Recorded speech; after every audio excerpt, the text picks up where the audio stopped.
오늘 로마서 15장 22절에서 33절 말씀입니다.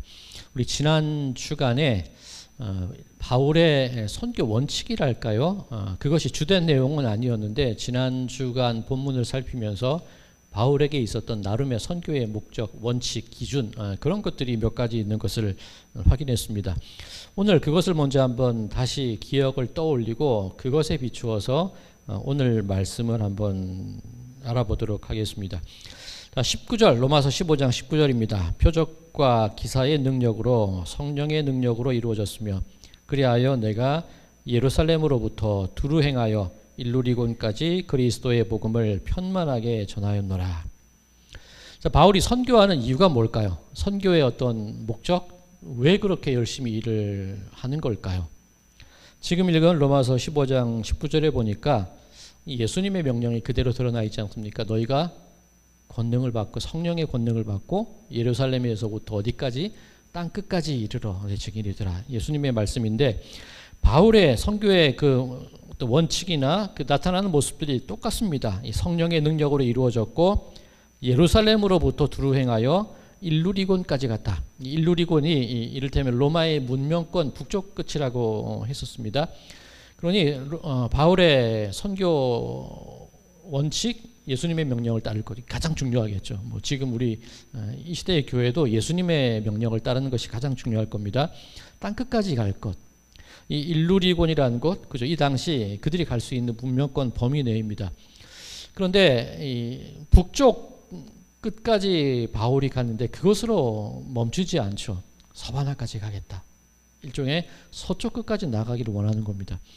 그러면 그런 의문 들 수도 있습니다. 왜 동쪽은 가지 않았을까? 왜 안 갈라 그랬겠을까요? 갈라 그랬죠. 내가 아시아로 가고자 하였으나 성령이 허락지 않으시고 주의 영이 막으셨습니다. 땅 끝까지 아시아까지 가고자 하였으나 가지 말라고 하시니까 내 길을 돌이켜서 서쪽으로 방향을 바꾼 겁니다. 자, 선교의 원칙, 예수님의 명령을 따를 것, 성령의 인도하심을 따를 것, 그 길을 걸어갈 때 하나님께서 성령께서 허락지 않으시면 되돌릴 것. 그리고 그 길이 북쪽 하나를 이루었다고 해서 끝낼 것이 아니라 서쪽이 되었건 남쪽이 되었건 내 힘도 않는 데까지 일할 수 있는 데까지 그 모든 일들을 해 나가는 것. 이것이 바울의 선교의 원칙이었습니다. 또 하나 이 15장 20절 또 내가 그리스도의 이름을 부르는 곳에는 복음을 전하지 않기를 힘썼노니 복음을 가지고 경쟁하지 않을 것. 이게 일종의 이 바울의 선교 원칙이었습니다. 자, 이것을 마음에 염두에 두시고 오늘 본문 읽은 22절 이후의 말씀을 한번 천천히 살펴보겠습니다. 22절 그러므로 또한 내가 너희에게 가려 하던 것이 여러 번 막혔더니 우리 성도님들 자녀를 키우실 때 이 어린아이 걸음마를 막 뗄 즈음에는 놓쳐서는 안 되죠. 넘어질 수도 있고 주저앉을 수도 있고 자칫 엉뚱한 곳을 자기 혼자 달려갈 수도 있으니까 잠시도 눈을 떼서는 안 됩니다. 그런데 이 아이가 어느 정도 커서 자기 주장을 내세우기 시작할 즈음, 미운 7살쯤이라고 한번 해보겠습니다. 그 즈음에 아이들이 어떤 모습이냐, 만약에 인천대공원을 갔다고 한번 가정을 해보겠습니다. 호수도 있고 자전거 타는 곳도 있고 지금은 있는지 모르겠지만 작은 동물원도 있었습니다. 이제 아침에 막 도시락을 준비해서 인천대공원에 갔습니다. 부모 마음은 도시락을 싸왔으니까 어디서 배라도 채워놓고 그죠? 애 배고프지 않게 먹여놓고 찬찬히 구경하는 걸 부모님들은 원합니다. 근데 아이들은 그런가요? 도착하자마자 막 동물 보고 싶다고 자기 혼자 막 달려가요. 자, 이 걸음말 할 땐 어린 아이가 아니라 자기 주장이 생길 즈음 된 7세쯤이라고 가정을 했습니다. 이 부모가 있는데 아이가 동물을 보고 싶다고 막 달려가요. 그러면 부모님들은 어떻게 하시죠? 그래서 자기 혼자 막 뛰어갈 때 한 7살쯤 되면 시선은 아이에게서 떼지 않습니다. 그런데 안 가요. 그죠?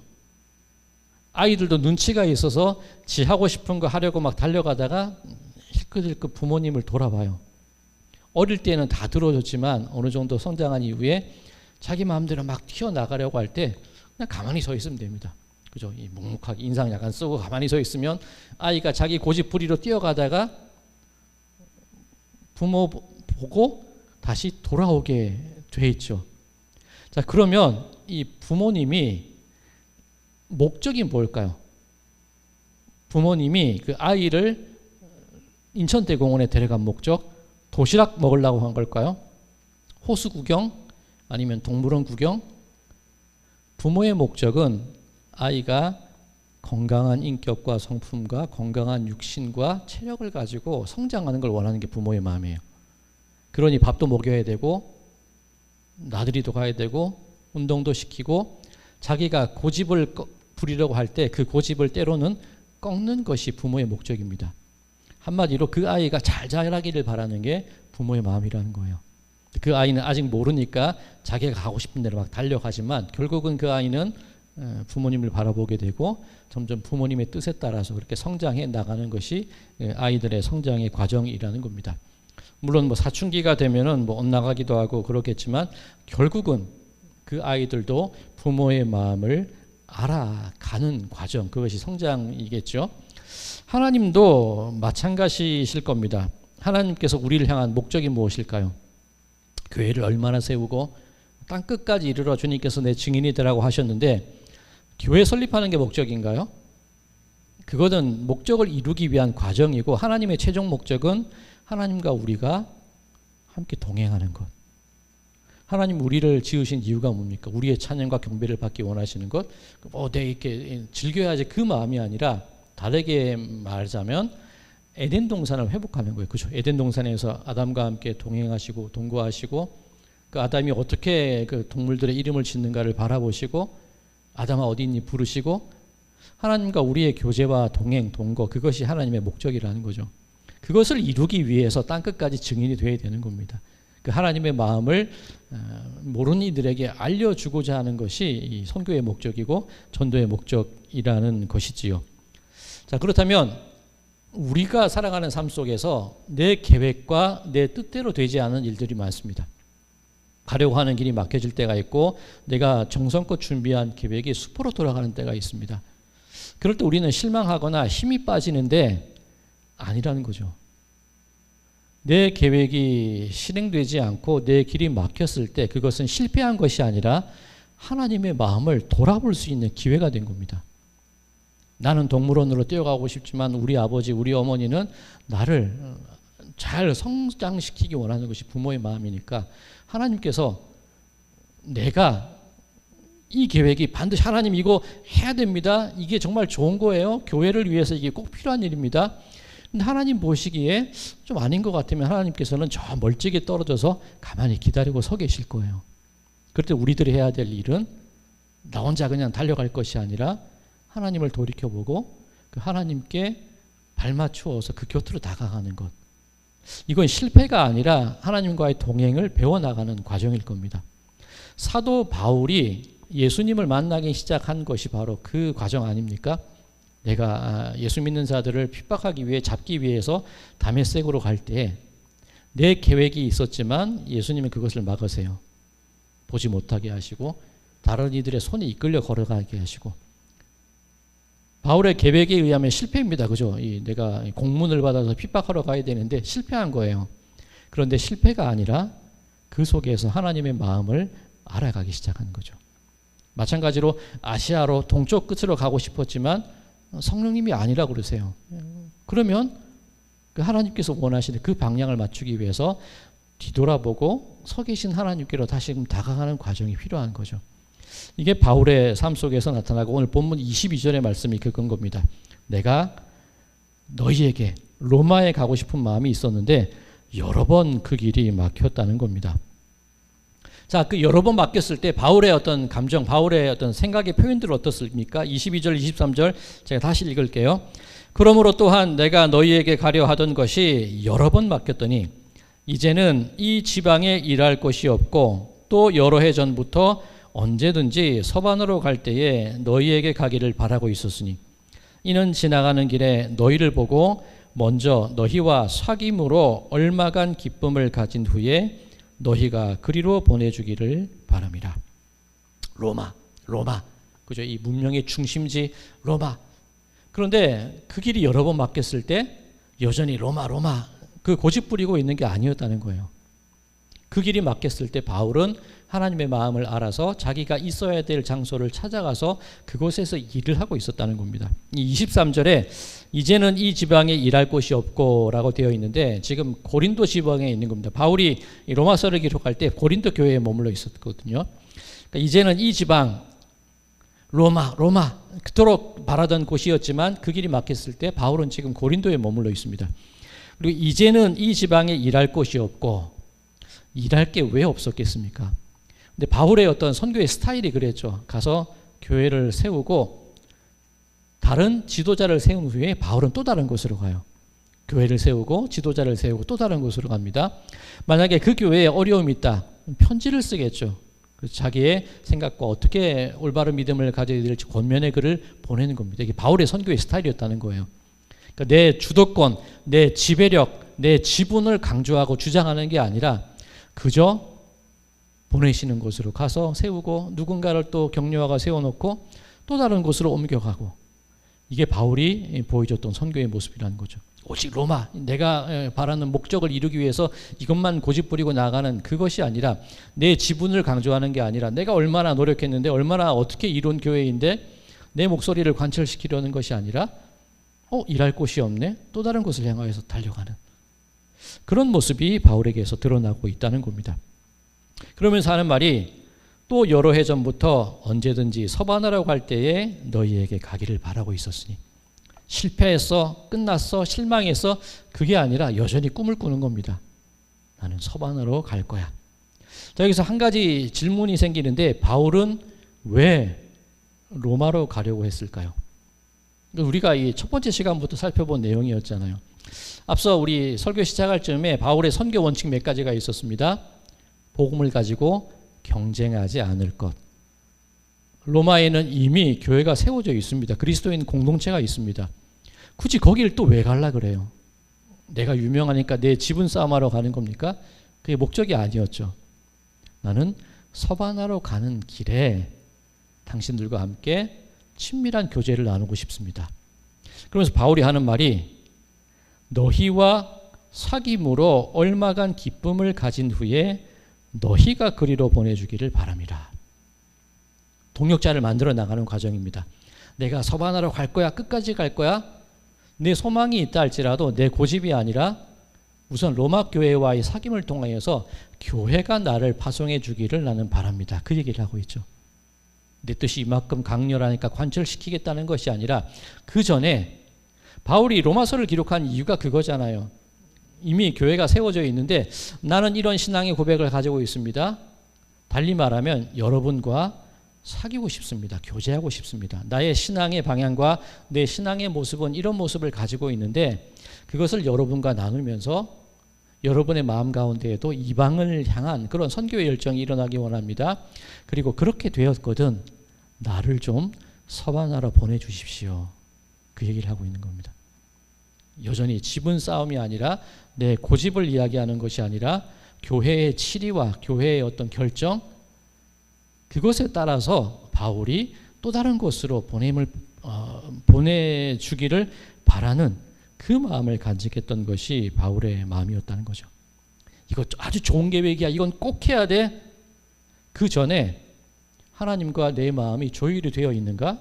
하나님을 돌이켜볼 수 있어야 되고, 그 후에 교회와 내가 충분히 사귐이 있고 그 가운데 서로 향한 어떤 믿음의 신뢰가 쌓여져 있는가?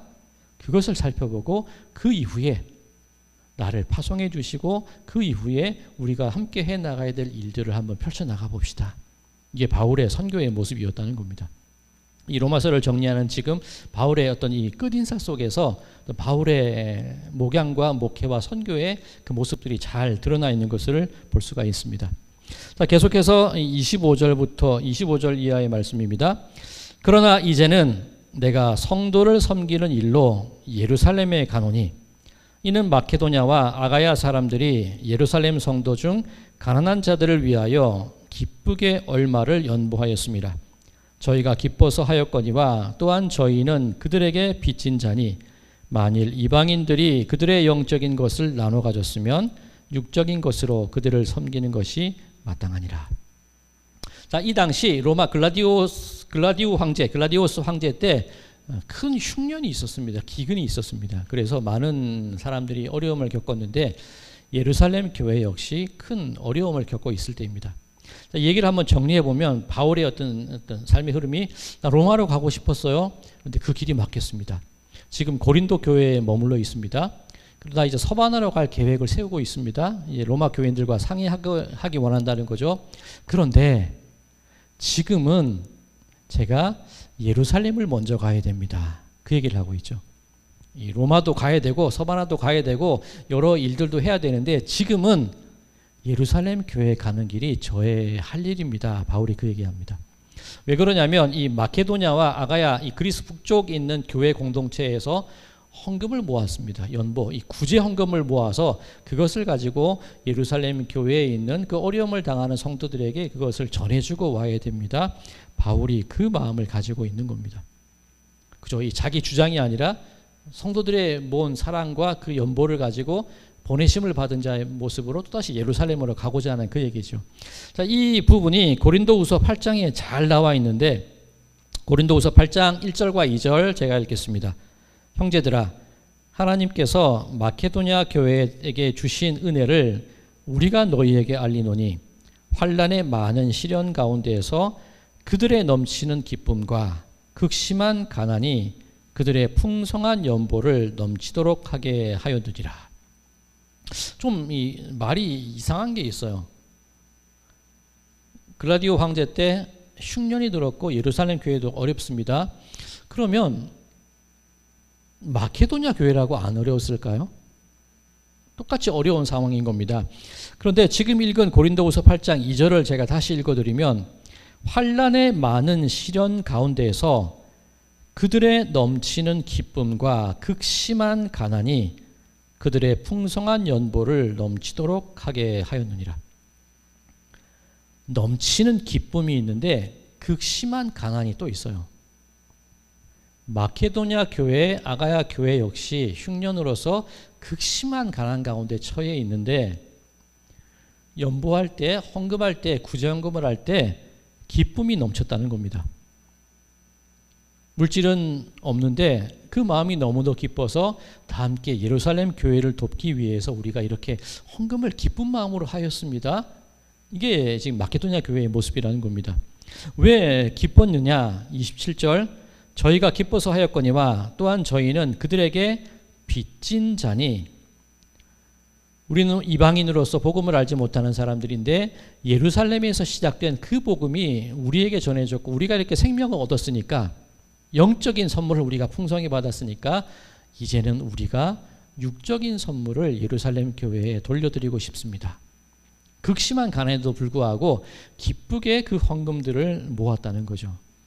이게 교회의 힘이고 교회의 능력이라는 겁니다. 자, 그런데 이 예루살렘 교회를 향한 구제 헌금 부분에서 반복되는 표현이 있습니다. 이 표현이 반복될 때는 주목을 해봐야 되는 겁니다. 오늘 이 25절입니다. 로마서 15장 25절. 그러나 이제는 내가 성도를 섬기는 일로 예루살렘에 가노니. 자, 27절. 그들의 영적인 것을 나눠 가졌으면 육적인 것으로 그들을 섬기는 것이 마땅하니라. 이 섬긴다는 단어가 반복이 되죠. 그런데 현실은 정작 모은 구제헌금을 가지고 예루살렘 교회로 가서 구제헌금을 전달하는 겁니다. 근데 그것을 바울은 섬기는 일이라고 표현해요. 한 번이 아니라 거듭해서 섬긴다고 표현하고 있습니다. 이 디아코네오라는 단어인데 이 단어가 어떻게 쓰이냐면 예수님께서 공생애를 시작하실 때 40일간 금식하신 이후에 마귀에게 시험을 받으시죠. 그 후에 마귀의 시험을 모두 이긴 이후에 천사들이 예수님을 수종들더라 그렇게 되어 있습니다. 그게 이 섬기는 거예요. 이 섬긴다는 게 천사가 예수님의 공생의 사역 혹은 뭐 금식의 시간들, 사탄의 시험의 시간들 그 모든 것을 이겨내신 예수님을 천사들이 함께 뒤에서 수종 들고 예수님을 이렇게 서포트 지원해 드렸다는 그런 내용이잖아요. 자, 이 얘기가 또 어디 쓰이냐면 예수님께서 베드로의 장모의 열병을 고쳐주셨을 때 그 여자가 주 예수님을 그들을 수종드니라 그렇게 되어 있습니다. 그럼 섬긴다는 의미는 이 사람의 높낮음이 없겠지만 굳이 표현을 하자면 은혜 받은 사람이 도움받은 사람이 자기를 도와준 사람을 서포트해드리고 받쳐드리는 게 이 섬기는 거예요. 그죠? 그러면 한번 따져보겠습니다. 마케도냐 교회와 아가야 교회가 헌금을 모았어요. 그리고 예루살렘 교회로 구제헌금을 보내요. 우리들의 생각 속에는 우리가 도와주는 거예요. 그죠? 구제헌금을 보내고 우리가 지원해주고 우리가 도움을 주는 건데 바울은 그것을 표현하기를 섬긴다고 표현합니다. 우리들의 생각 속에는 높은 사람이, 넉넉한 사람이 어려운 사람을 도와주고 뭔가 이렇게 내려보내는 느낌인데 바울은 그것을 거꾸로 표현해요. 섬겨드리기 위해서. 이 구제헌금을 전달하는 게 아니라 함께 이 사랑으로 여러분들을 높여드리기 위해서 저는 예루살렘으로 가야 됩니다. 그 표현을 쓰고 있는 것을 보게 됩니다. 혹시라도 우리들 마음 가운데 이 넉넉해서 풍성해서 도와주고 나눠주고 그런 마음이 있다면 이 바울이 생각하는 마음과는 조금 다른 것 같아요. 바울은 빚진 자의 마음을 평생 가지고 살았습니다. 내가 빚졌으니까 내가 도와주는 것조차 섬긴다고 표현을 해요. 왜 그러냐면 하나님의 마음이어서 그렇습니다. 내 마음으로, 내 주장으로, 내 고집으로 내가 가고 싶은 곳으로만 가려 했다면 그것은 내가 돕는 거고 내가 하는 거고 내가 이뤄내는 거겠죠. 그런데 철저하게 바울의 선교 원칙, 예수님의 뜻을 따라서 성령의 인도하심을 따라서 빚진 자의 마음으로 그렇게 살아가니까 구제하는 것조차 섬긴다는 것으로 표현이 되는 것을 보게 됩니다. 자, 반복되는 부분이 또 있어요. 로마서 15장 26절 끝부분과 27절 첫 부분 읽겠습니다. 예루살렘 성도 중 가난한 자들을 위하여 기쁘게 얼마를 연보하였음이라 저희가 기뻐서 하였거니와. 자, 고린도후서 8장에는 넘치는 기쁨과 극심한 가난, 그죠? 이 기쁨이라는 단어가 계속 반복됩니다. 그 섬기는 과정도 우리에게는 기쁨이 되었습니다. 바울이 그 얘기를 하고 있습니다. 자, 이 기타를 칠 때 기타 줄을 조율을 해야 됩니다. 음이 다르기 때문에 기타 줄을 조율해야 합니다. 요즘은 이 조율기가 좋아가지고 이렇게 줄을 튕기면 이 화면에 표시가 돼요. 그래서 줄이 맞나 안 맞나 표시가 돼서 이걸 좀 잠궜다 풀었다 하면 되는데 예전에 기타 조율할 때 어떻게 했냐면 이 기타 줄이 위에서부터 굵은 줄로 6번 줄로부터 미라, 레, 솔, 시, 미거든요.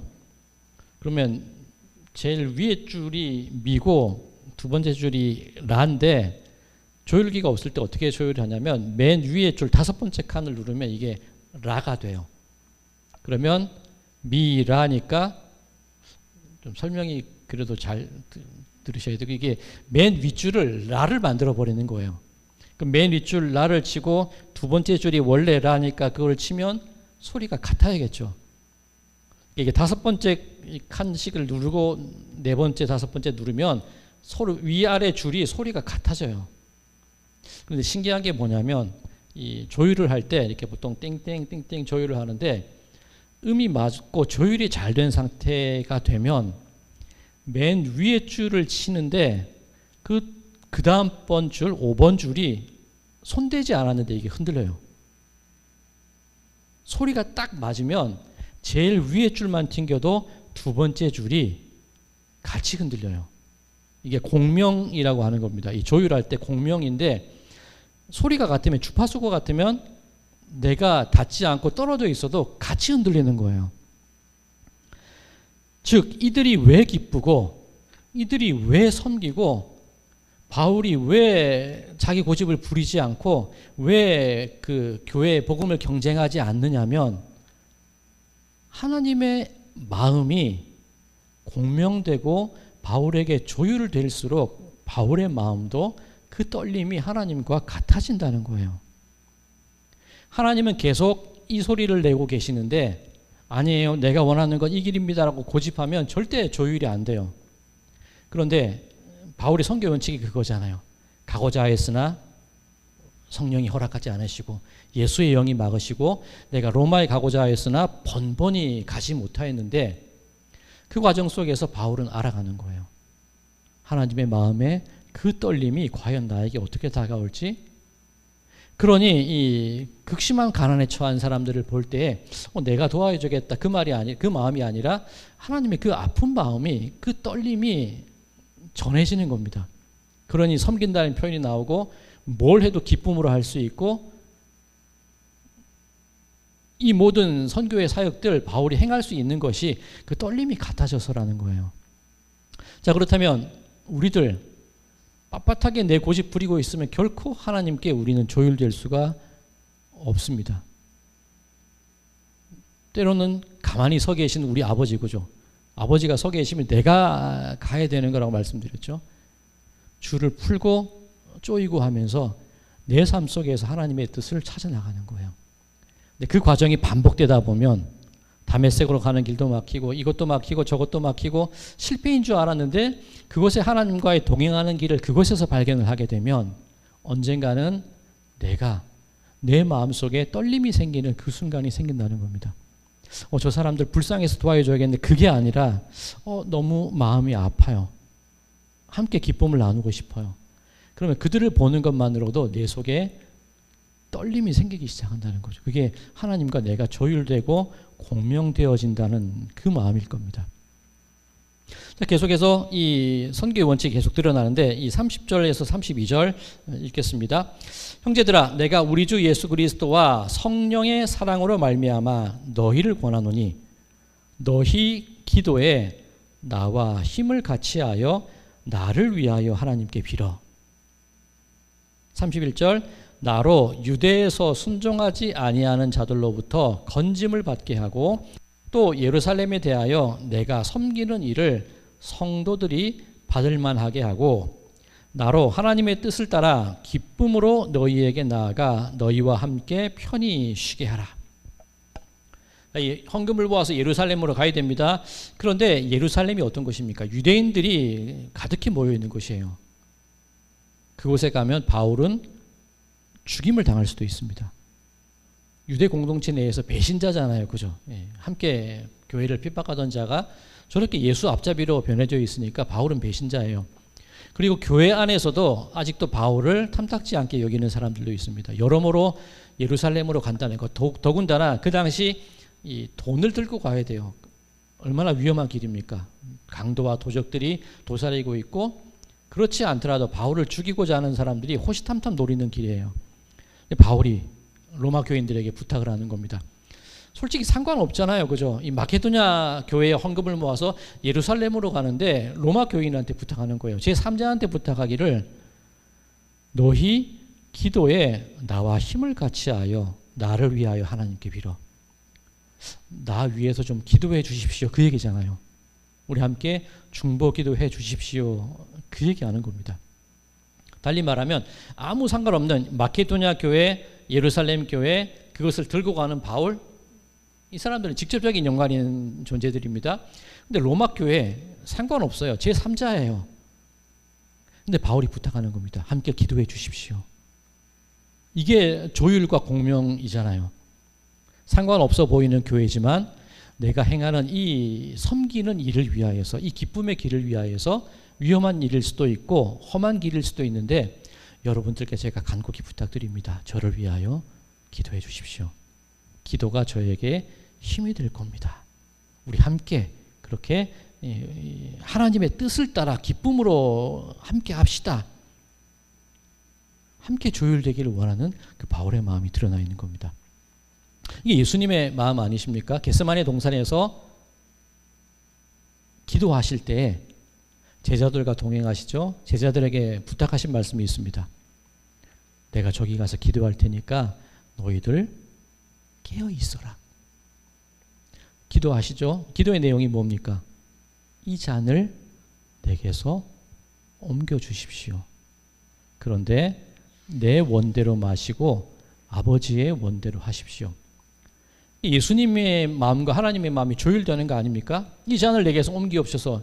달리 말하면 예수님께서도 저 십자가 지기가 싫어요. 그 표현이 될 수도 있겠죠. 아버지와의 단절이 되었건 뭐 어떤 이유에서든 간에 이 잔을, 내가 가는 이 길을 하나님 안 가게 해 주실 수는 없습니까? 그런데 결국은 그런데 내 뜻 말고 아버지의 뜻대로 하기 원합니다. 예수님의 그 마음의 떨림이 하나님의 마음의 떨림과 같아지기 원했다는 거예요. 그리고 제자들에게 가보니까 제자들은 다 자고 있어요. 그때 예수님께서 하신 말씀이 내가 좀 깨어있자 그러지 않았냐? 잠시라도 깨어있을 수 없더냐? 부탁이에요. 그렇죠? 같이 기도하자 그것까지도 아니었고 그냥 깨어있어 달라는 건데 내가 이리도 마음이 아프고 내가 이리도 근심이 되고 자, 그 부분 마태복음 26장인데 예수님의 마음입니다. 마태복음 26장 37, 38절 베드로와 세베대의 두 아들을 데리고 가실새 고민하고 슬퍼하사 이에 말씀하시되 내 마음이 매우 고민하여 죽게 되었으니 너희는 여기 머물러 나와 함께 깨어 있으라 하시고 그 고통의 순간, 그 아픔의 순간, 그 고민의 죽음의 순간에 닥쳤을 때 예수님께서 우리에게 원하시는 것이 우리 마음이 좀 조율되자, 공명되자, 좀 같이 기도하자 그 말씀을 하시는 거죠. 그런데 우리는 끝끝내 잠자고 조율되기를 거절했던 것이 우리들의 모습이었다는 거죠. 그럼에도 불구하고 예수님은 나의 원대로 마시옵고 아버지의 원대로 하옵소서. 자, 바울이 그 과정을 배워가는 겁니다. 내 원대로 마시고 내 주장대로 마시고 내 방향대로 마시고 내 계획대로 마시고 아버지의 원대로 아버지의 뜻과 길대로 되기를 제가 원합니다. 그 아버지의 마음에 제 마음이 맞춰지기를 원합니다. 이게 바울이 일생 동안 가져왔던 또 선교의 원칙들, 방향들, 목적들이었다는 겁니다. 그것을 어떻게 보면 제3자라고 할 수 있는 로마 교회까지 편지를 쓰면서 우리 함께 기도합시다. 우리 함께 공명되어집시다. 그 간구를 하고 있는 겁니다. 자, 그렇게 33절이 이렇게 끝이 나죠. 평강의 하나님께서 너희 모든 사람과 함께 계실지어다. 아멘. 하나님의 그 마음이 여러분에게도 똑같이 떨림으로 전해지기를 저는 간절히 원합니다. 바울이 그 이야기를 하고 있습니다. 사랑하는 성도 여러분들, 이 로마 교회를 향한 편지, 이 끝 인사를 통해서 우리가 배워야 할 몇 가지 교훈들이 있습니다. 아버지의 뜻에 내 마음을 맞추는 것. 내 계획대로 되지 않았다고 하더라도 그것은 실패가 아니라 하나님의 뜻을 알아가는 과정이라는 것. 선교와 구제와 그런 도움은 내가 도와주는 것이 아니라 오히려 내가 섬겨야 된다는 것. 그 일을 행할 때에 어떤 뭐 내 자랑, 또 내 지분 싸움 그것이 아니라 진정 기쁨으로 함께 해야 된다는 것. 그리고 그 길들 속에서 아버지와 동행하는 길이 하나님과 그 마음을 맞추어 가는 길이 우리의 모습이 되어야 된다는 것. 오늘 로마서 마지막 즈음에 우리가 배워야 될 교훈일 줄로 믿습니다. 바라기 우리 성도님들의 삶 속에 평강의 하나님께서 여러분들과 함께 계시기를 간절히 소망합니다. 하나님의 그 마음의 떨림에 여러분들의 마음의 떨림을 함께 맞추시기 바랍니다. 그때부터 우리의 사역과 우리의 믿음과 우리의 생활이 정말 하나님의 뜻 가운데 기쁨으로 살아가는 시간들이 될 줄로 믿습니다. 하나님의 평강 가운데 기쁨과 섬김으로 살아나가시는 우리 모든 분들의 삶이 되시기를 주님의 이름으로 간절히 축원드립니다.